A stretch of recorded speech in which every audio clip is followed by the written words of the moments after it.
State data shows tens of thousands of Texas students withdrawing or dropping out of public school each year, many under a broad category known as Code 98. This week on Inside the Investigation, senior investigative producer David Barrera and I discussed the blind spots in state data, giving an unclear picture of why many of the state's youngest and most vulnerable students are not in school.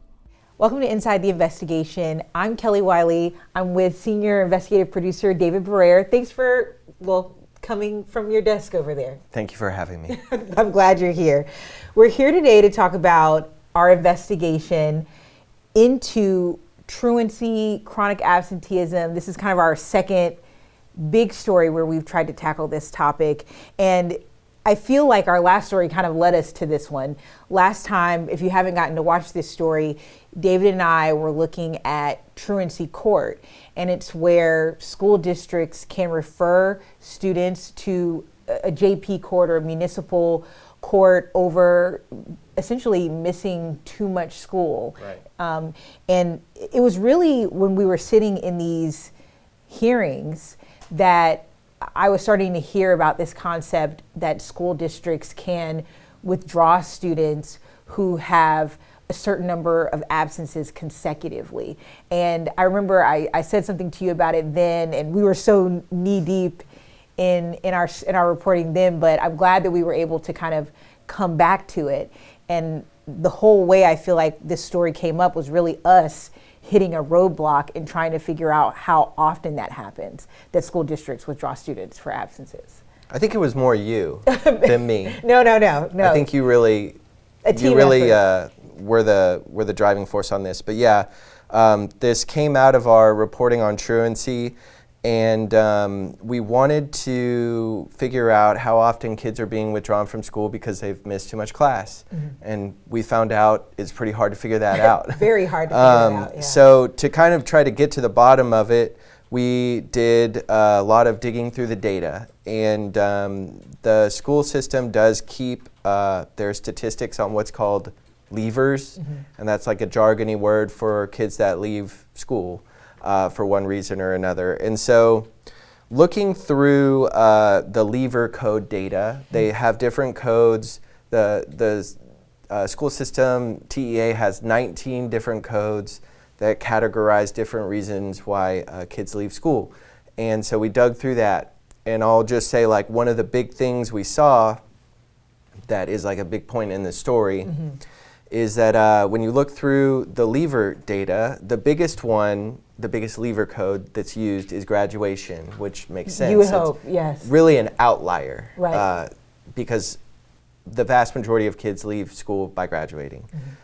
After that, then you're getting into kids that are leaving the Texas public school system for reasons that are often not good, or they're not graduating. There are reasons like, and I've got the data here because I'm going to reference it in a second, but there's reasons like they've gone to be homeschooled, which is fine, or expelled, which obviously not good. Right. Some students have died. Some students return to their home country. So there's a real variety of different reasons why these things happen. There's also, they have sort of a subcategory called dropouts.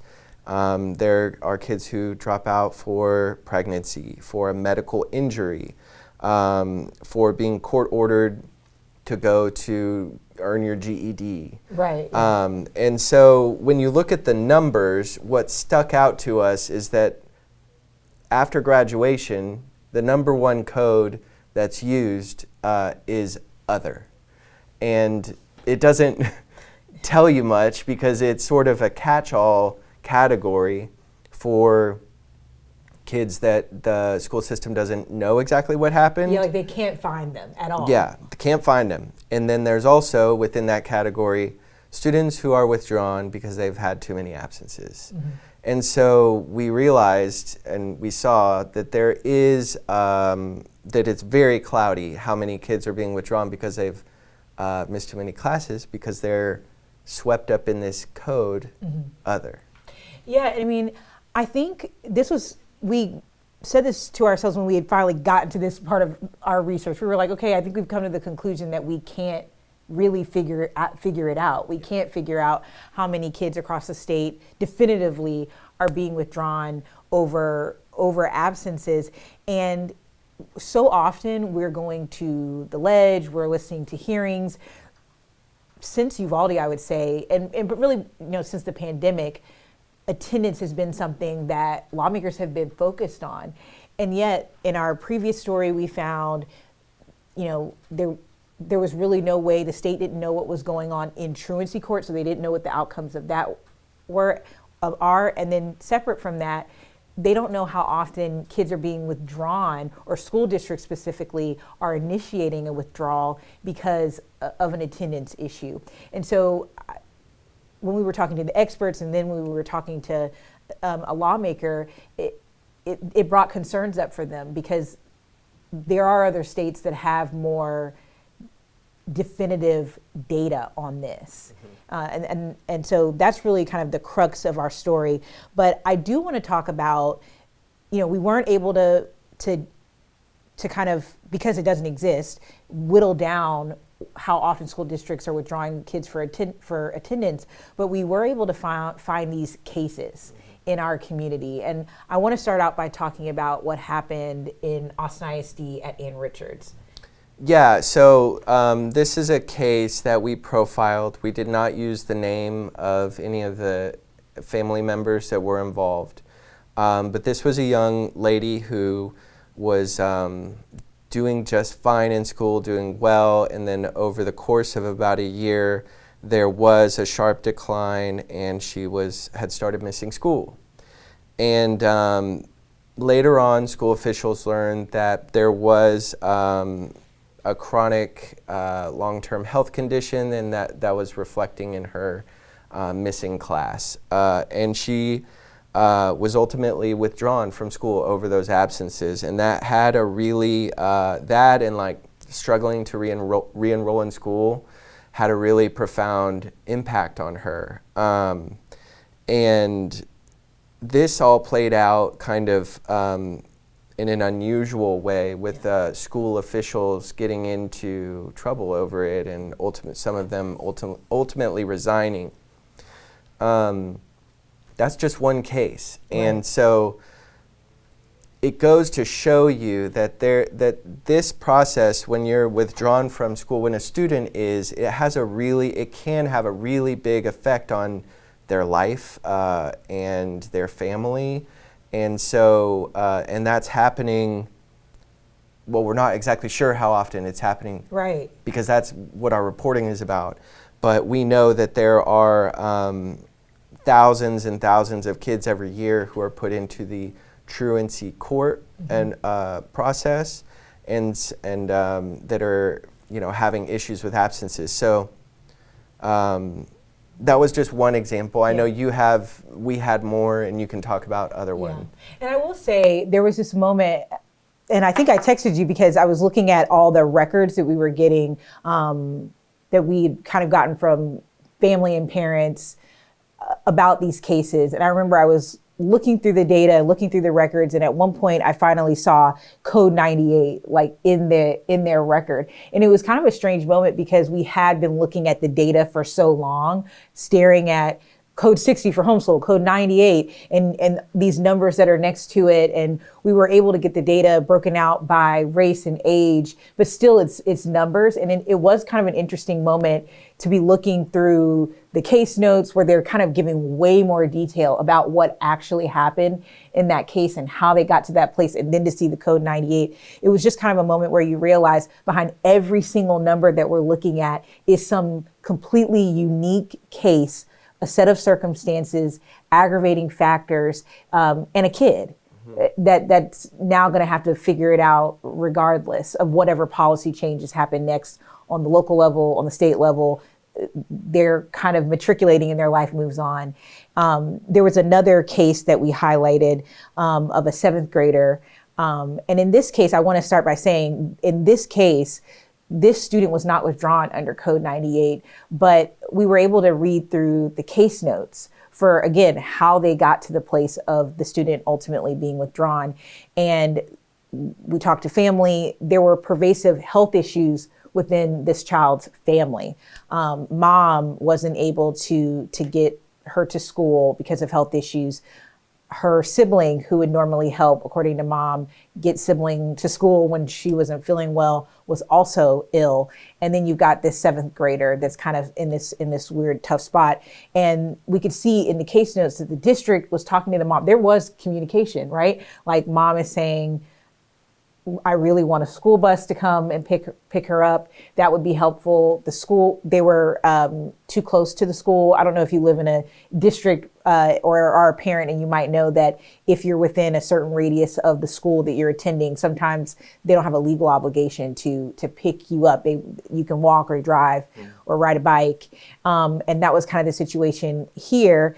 And the school district was kind of trying to come up with all these solutions around like busing, Cap Metro, walking with friends, and they just couldn't come to a resolution. And ultimately, you could see in the records that they were bringing up homeschool options with the parent, and ultimately the student wasn't withdrawn under Code 98. It was discussed in the case notes that they could, because the student had missed a certain amount of school, but ultimately her parent signed off on her being withdrawn to homeschool.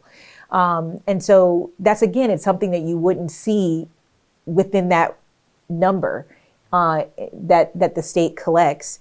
And so that was what our expert said that we talked to in our story, a professor from UT who studies this, Dr. Joshua Childs. And he talked about how other states have not just data that tracks specifically when a student is unenrolled over attendance, but also some more detail, right? Like some more detail around what the family circumstances were, what were the root causes. And he talked about how that could also be useful data for the state to collect. Yeah, and then another thing that we go over in the story that I didn't bring up earlier is that the state doesn't collect any data. This is outside of Code 98, but it actually also is important for that. They don't collect any of this information for students that are under 7th grade. At all, yeah. At all. And so there's the other thing that the experts that you spoke with said, like, that does create an additional blind spot because we're not catching kids that may be, leaving the school system that are even younger. And that was and more, tens of thousands of kids that could be potentially in that group. Talk about that a little bit. Explain how we know that, because part of what we did, you mentioned this earlier, was we pulled data from the state on what they collect on leavers, but also you made records requests to make sure we could see what the school districts were collecting. Right, yeah. So we got statewide data, and that doesn't have anything below 7th grade. Then we started requesting data from individual school districts, and we were finding that did have information or numbers for students that were from pre-K through 6th grade. And so we're looking at that and seeing that there were a lot of kids with leaver, categorized under these leaver codes that weren't in state data. And so that's when we were, seeing that there was a discrepancy between what school districts are collecting for their own purposes and what the state is watching with the data it collects. And even what I noticed, and we talked about this, is not only were they collecting on the youngest kids, some of these individual school districts, but also they were breaking out the leaver codes even further, right? Like whereas there are 19 leaver codes that the state is looking at and they're collecting data on, right? Like they want to know when a kid died, they want to know if a kid was withdrawn and they were pregnant, all those things. School districts were creating even more reasons that they could cite within their own internal data, which I thought was interesting. Yeah, school districts were doing more in some cases than the state asks for their own internal accounting purposes and how they wanted to understand what was going on within the district. So that did also present sort of a challenge for us to figure out how do we fit the district's data into what's going on with the state data, because there's different codes, additional codes and some of them need to be added together to fit into one code that the state uses, because the school district has expanded and used multiple different reasons for leaving that fit into just, maybe I can't even think of the specific categories off the top of my head, but yes, I know what you mean. Yeah, they're like they've created their own subcategories that they're then going to try to fit into, but that fit into a state category, which was interesting to see. Thank you for cleaning that up for me. It made sense. But the other thing that I do want to say before we kind of talk about the legislature part of this, the one thing I do want to say is, if you're watching from somewhere outside of Texas, or if you're in Texas and you just don't know this, but it's important context. For this story, we talked to a lot of districts and we emailed a lot of districts, and they had to help us understand their data. So there was a lot of back and forth, but we didn't have a district talk to us on camera or on the rec. Well, they did talk to us on the record through the emails, but give us quotes for this story. And what's interesting, so there was no one that said explicitly, this is why we're doing it outside of the statute, that it fits the statute and we can. But it is worth noting that in Texas, public schools are funded based on enrollment, based on a formula that is based on enrollment and attendance. So while, again, we didn't have any school district explicitly say we are withdrawing students because of public school funding, they are linked regardless. Enrollment and attendance is how public schools get their state dollars. And so it's worth noting that. But I do want to talk about how the lawmaker response to this story. Senator Zaffirini weighed in on our story last time about truancy court, and she weighed in this time as well. I want to talk about what she said. Yeah, so State Senator Judith Zaffirini, she's a Democrat based out of Laredo, and her Senate district stretches up to here, right by in our region. And she has been involved in education, legislation, and oversight for many years. She's been in the Senate longer than anyone, I believe. She's the dean of the Texas Senate. Yeah. So that being said, she has been watching what we've been working on, and she actually wrote a bill that sort of was based on reporting that we did previously on truancy, when we found that there are tens of thousands of students who have been sent to truancy court in the state since 2015, when they sort of redid how the law works and made it a civil issue rather than a criminal issue. And what we found was that kids are sent to truancy court, and the state, nobody's tracking overall what's going on. Right, what orders what orders are coming out, are the orders effective, are they not? Nobody knows at the state level, because they are not asking the courts to provide that information, and the school districts aren't necessarily collecting it, and they're not providing it to the state either. And so there's no comprehensive accounting of how truancy court is working or not across the state. And so Senator Zaffirini filed a bill that would have increased and created a lot of reporting requirements for truancy court to tell the state how things are turning out for these students. Right, what's going on in there. What's going on in there. Yeah. And that was after our report, which we went to municipal court, justice of the peace courts. We watched cases play out.